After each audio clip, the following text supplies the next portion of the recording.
Today, we're talking about one of the most widely used prescription painkillers on the entire planet, Diclofenac. You might know it by a brand name like Voltaren, maybe Cambia, and it is an absolute powerhouse when it comes to stopping pain. But, just like the image here suggests, it's a double-edged sword. It cuts both ways. You know, millions of people rely on this stuff every single day for everything from chronic arthritis to a surprise migraine. But how many of us really understand what's going on under the hood? What are the real trade-offs we're making? Well, that's exactly what we're going to break down today. So, here's the game plan. We'll start with what it is, then get into the really cool part, how it actually works. We'll look at all its uses, but then we've got to cover the serious side effects. We'll talk about who needs to be extra cautious, and we'll wrap it all up by looking at how you weigh the benefits against those risks. Okay, so first things first. What is this drug really?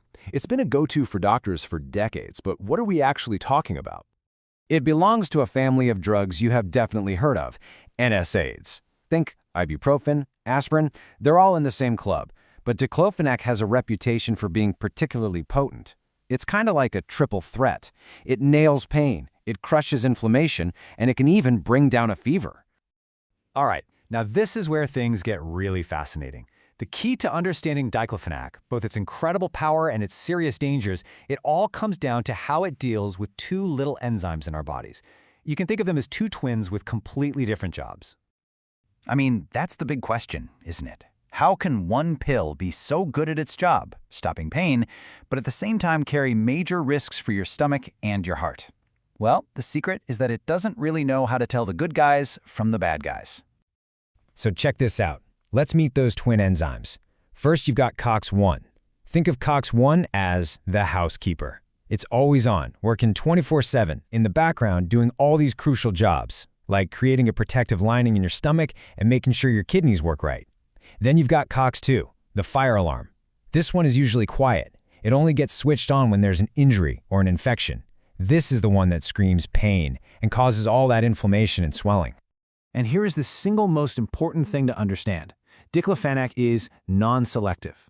When you take it, it's like sending out a memo to shut down all the alarms in the building. It does a great job silencing that COX-2 fire alarm, and poof, your pain is gone. But, and this is a huge but, it also shuts down the COX-1 housekeeper, and that is where all the trouble starts. So let's focus on that sharp edge of the sword for a minute. Let's look at just how incredibly effective Diclofenac can be when it silences that fire alarm. Its uses are, well, they're all over the map. I mean, for people dealing with chronic, day-in, day-out conditions like osteoarthritis or rheumatoid arthritis, this drug can be an absolute game-changer. It tamps down that constant inflammation, helping them move again and just live a normal life. And it's not just for the long haul. It's a beast when it comes to acute pain. That sudden, blinding pain where you need relief like now. Think about recovering from surgery or the unbelievable pain of a kidney stone or a gout attack. In those moments, you want something potent, and Diclofenac delivers. Another thing is its versatility. Most of us just think of a pill, but for, say, a painful arthritic knee, there are topical gels you can rub right on the spot. That targets the pain locally while maybe minimizing some of the risks to the rest of your body. And in the hospital, an injection can give powerful relief when every single second counts. Okay, so we've seen the good, but now we have to turn that sword over and look at the other, much sharper edge. This is what happens when you shut down that essential housekeeper enzyme, and it's why this drug demands so much respect. So in the United States, the FDA has its most serious type of warning. It's called a black box warning. And they only put this on drugs that have risks of severe, sometimes life-threatening side effects. Diclofenac has one. And this is why. By messing with how your body regulates blood clotting and blood pressure, NSAIDs like Diclofenac can seriously increase the risk of a major cardiovascular event. And this isn't just a risk for people who already have heart problems. It can happen to anyone, it can happen early in treatment, and yes, it can be fatal. This table really just lays it all out, doesn't it? And it all comes back to that housekeeper enzyme. You block it, and suddenly your stomach's protective shield is gone. That can go from simple heartburn to a bleeding ulcer. Your kidneys get thrown off balance, which can lead to high blood pressure or worse. It's a chain reaction, all from that one non-selective action. So given these pretty serious risks, it is absolutely critical to understand who is most vulnerable. You got to think of this as the essential must-read section of the user manual. There are some situations where the risk is just way too high. We call them absolute contraindications, which is just a fancy way of saying do not use. If you know you're allergic to NSAIDs, if you've ever had an asthma attack from aspirin, if you're about to have heart bypass surgery, or if you have an active stomach ulcer, this drug is not for you. Period. And you have to know this, Diclofenac does not play well with others. Taking it with another NSAID, even an over-the-counter one like ibuprofen, just multiplies the risk of stomach bleeding. If you combine it with blood thinners, or even some common antidepressants, that bleeding risk can go through the roof. It can also make blood pressure medications less effective.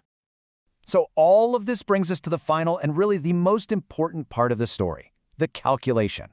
Every single time a doctor writes a prescription for this drug, they are making a decision, weighing those powerful benefits against these very real risks.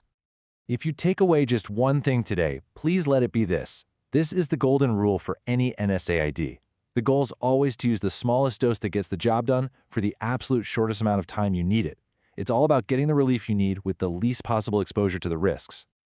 So, look, Diclofenac is an incredible tool. It's just a very sharp one.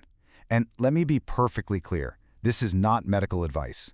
The whole point of this is to arm you with knowledge so you can go have a really smart, informed conversation with your doctor about your health and whether this is the right choice for you. And in the end, that's the question it all comes down to. Is that powerful relief worth the potential risk? For someone in debilitating, life-altering pain, the answer might be a very clear yes. For somebody else with different health issues, the calculation could look totally different. It's that personal balance, and it's a perfect example of the complex choices we make in medicine every single day.